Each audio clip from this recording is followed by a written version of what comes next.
Caleb, just kind of 4 games into this, like, how do you sense things are coming together for you guys as a group as you kind of navigate the early part of the schedule? I think there's been a lot of positive and a lot of light shed on the things that we need to work on. And it's all good, I think, as long as you learn. And Coach just talked about being mature. And I think as long as we're mature in our losses, then it'll help us down the road. I feel like we're in a good place. I feel like last night's or 2 nights ago, that victory was really telling for us to be in games back-to-back up by a good amount and to handle it the way we did. I think that shows that we learned from that. And if we can continue to learn from wins and to learn from losses, then it's going to put us in great shape. What do you think the key is in terms of like establishing that consistency night in and night out so that maybe some of the valleys that come aren't quite as low and you guys can just kind of stay a little bit more consistent, I guess? I think it's just about being consistent, you want to do things, and it starts with every day and how you live and your approach. To be consistent, you got to live a consistent lifestyle. And I think in practice, we've been consistent with our work, our dedication, our focus. And I think it's been able to show at times. It's just in games applying that. And then if we are able to do this every day and day in, day out, off days, being consistent with how to take care of our body, and then it's going to start to show slowly.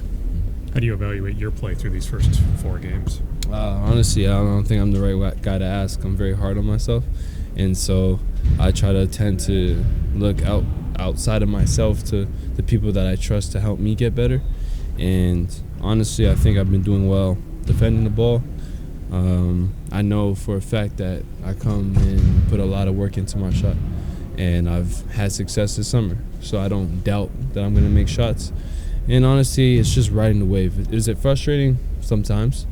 But for me, I'm just trying to ride the wave and enjoy the opportunity I have. At the end of the day, I'm given a great chance to play and be a part of a team that's trying to do something special, and that's the most important thing to me.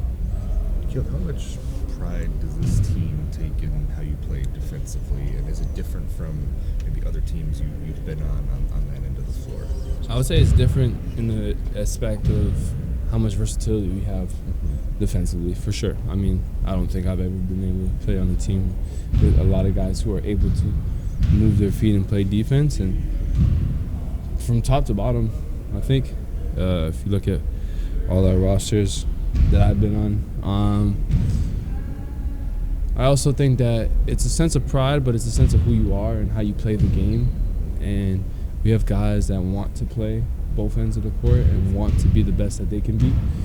And I think it helps when you have 5 guys doing it as opposed to 3 or 2, because all it takes is just one, for things to go south. So I think it's really important and huge, and it's been able to help us as to why we've been able to do well at times defensively. People generally want to get up and down, and play fast and all that stuff. Has there been a realization, I guess, of how good you guys are just in the half-court game? You don't pay attention to it because the focus is getting back. And I think a lot of times in this game, in the profession as a whole, teams tend to know what they do well, but focus on what they don't do well. And that, I think, in this part, like for us, like we know we can play half-court defense. It's just a matter of making sure we do everything and do everything that we need to do to win. And that's the main thing. And it's been the main thing I can feel in our approach and practices and stuff. Nickeil, is it any different for you when you play a team that you used to play for, or is that? 100%. Yeah. 100%. For me, loved every city I've been in, and I've been grateful to experience New Orleans culture. I've been grateful to experience Utah and their fans and their home arena, and now I'm grateful to be here in Minnesota. And for me, these are all things that have been steps in my path. A lot of ups, a lot of downs, the cliche of the blood, sweat, and tears. But for me, it's just making sure that, one, I focus on winning, but you can't deny that feeling of being traded by teams and all that stuff and wanting to beat them, and it's basketball, so yeah. With the in-season tournament starting tonight for you guys, a week from tonight, but you pumped up for the in-season tournament? I'm excited just to see what it's like. I heard about the new courts, so I'm excited to be on the court and just enjoy playing the game and having fun and just building, man. That's all it is, one day at a time. For me, I can't even see that far, you know. I'll try to make it to tomorrow, get through tomorrow with a win, and then on to the next day. Thanks, Nickeil.